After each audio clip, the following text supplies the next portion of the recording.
केवल एक दरबार है, जिस दरबार में हम बैठे हैं बाबा श्याम के दरबार में,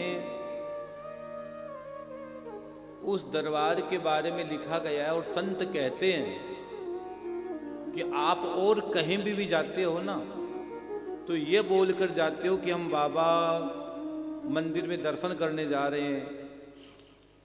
लेकिन कोई श्याम का प्रेमी अपने घर से निकलता है ना तो ये बोलकर निकलता है कि बाबा से मिलने जा रहा हूँ। घर से जो कोई प्रेमी निकलता है अपने घर से तो ये बोलकर निकलता है कि मैं बाबा से मिलने जा रहा हूँ। दर्शन तो दूर से भी हो सकते हैं, लेकिन मिलन हो गया बाबा के साथ, अगर आपका रिश्ता जुड़ गया, बाबा के साथ कुछ बातें हो गई तो जन्म जन्मांतर के भाग्य का उदय हो जाएगा। जीवन में जब श्याम नाम का आपके जीवन में प्रवेश हो जाएगा उस दिन आपका जन्म हो जाएगा, पुनर्जन्म हो जाएगा। माँ के गर्भ से बाहर आना बड़ी बात नहीं है, जन्म तो मिल गया, जीवन को सुधारा कैसे जाए। जिंदगी को जीना जीवन नहीं, जिंदगी को जानना जीवन है। जिसने जीवन को जान लिया वही तो जीवन है। तो जीवात्मा उस परमात्मा तक कैसे पहुंचे। एक कड़ी न भजन की, तुझ में मुझ में बस भेद यही, मैं नर हूं तू नारायण है, और मैं हूं संसार के हाथों में और संसार तेरे हाथों में। इतना ही तो फर्क है जीवात्मा में और परमात्मा में, इतना ही तो फर्क है। आत्मा तो दोनों में है, परमात्मा और जीवात्मा, भगत और भगवान।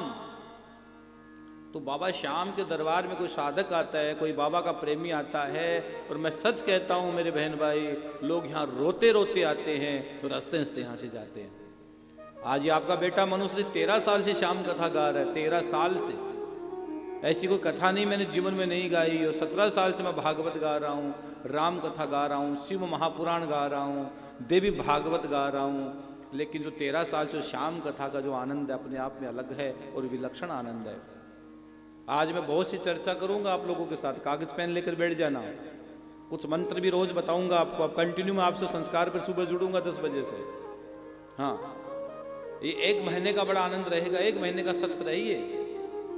बीच में संस्कार पे कथा चलेगी, कभी सत्संग पर आएगी, कभी यूट्यूब पर आएगी, लेकिन पूरा 1 महीने का बड़ा आयोजन रहेगा, बड़ा आयोजन रहेगा। तो मैं आज आपसे बहुत जिक्र करूंगा, कई बातें मुझे आज आपसे बोलनी भी रहेगी। लेकिन अभी केवल आप ये मान लीजिए कि आप किस्मत वाले हो। आप सब किस्मत वाले हो कि बाबा से जुड़े हो, बाबा की धरती से जुड़े हो, श्याम के दरबार से जुड़े हो। इससे बड़ा आपका किस्मत नहीं हो सकता। आपके परम किस्मत, आप परम वैभवशाली हो। आपके पूर्वज खुश है, आपकी दिव्य आत्माएं खुश है कि वो सांसें भी अमर है। जो सांस में भगवान श्याम का नाम निकल गया वो सांसें अमर हो जाती है। सांसों का तो क्या भरोसा है, लेकिन सांसें वही अमर है मेरे बहन भाई जो मेरे श्याम के नाम में अमर हो गई, गोविंद की चौखट पर आ गई। और यहाँ का जो सांसें ली और घर बैठकर, आप घर में समझना ये घर नहीं है, वो तो मरघट है। सबसे ज्यादा सांसें तो घर में कम होती है और घर में सबसे कम लोग भजन कर पाते हैं। इधर उधर की बातें, संसार के झमेले, वो करके समय निकलता चला जाता है। समय क्यों निकाल रहे हो? किसी ने लिखा है समय को काटना, समय तुम नहीं काट रहे हो, समय तुम्हें काट रहा है। समय के साथ चलोगे तो आप बहुत आगे चले जाओगे। भजन बढ़ाओ मेरे बहन भाई, भजन बढ़ाओ। हाँ, क्योंकि किस्मत वाले होते हैं बाबा के दरबार में आते हैं। आज यही भाव गाऊंगा, किस्मत वालों को मिलता है श्याम तेरा दरबार। हाँ, किस्मत वालों को मिलता है मेरे दानी का दरबार। सच में वो बड़े किस्मत वाले होते हैं जो श्याम की चौखट पर आते हैं, बाबा की कथा सुनते हैं, और बाबा के दरबार में हम जो बोलते हैं उसका अनुसरण करते हैं। सुनना काफी नहीं है, उसका अनुसरण भी करना पड़ेगा भैया, उसका अनुसरण भी करना पड़ेगा। आज बहुत सी बातें मैं जिक्र करूंगा, बहुत से नई नई बातें बताऊंगा। कल शीशदान की कथा भी सुनाऊंगा मैं आपको, और परसों से तो अमृत बरसेगा। यानी कि परसों यानी कि 26 तारीख के तो भागवत का अमृत बरसेगा। श्याम भागवत, श्याम कृपा महोत्सव भागवत रख रहे हैं उसको हम। 26 तारीख से लेकर कंटिन्यू जो कथा प्रारंभ हो रही है, ये अद्भुत कथा होगी, क्योंकि श्याम के दरबार में कथा होगी और नई नई चीजें मैं आपको बताऊंगा। परसों से भागवत प्रारंभ हो रही है, उसके भी जिक्र मैं बाद में करूंगा। लेकिन अभी बाबा को कहते, बाबा तू मेरा और मैं तेरा हूं। तेरा और मेरा तो जन्मों जन्मों का नाता है। हाँ, तेरा और मेरा तो गोविंद जन्मों जन्मों का नाता है। अगर तू ना होता तो हमारा क्या होता। ए सेठ, दुनिया में कोई सहारा नहीं होता, तू है तो हम हैं। ए सेठ, कलयुग में अगर तू नहीं होता तो हम कहां जाते। आज कैसे यहां बैठकर कथा गाते। ये केवल तेरी कृपा है, तेरी करुणा है बाबा श्याम।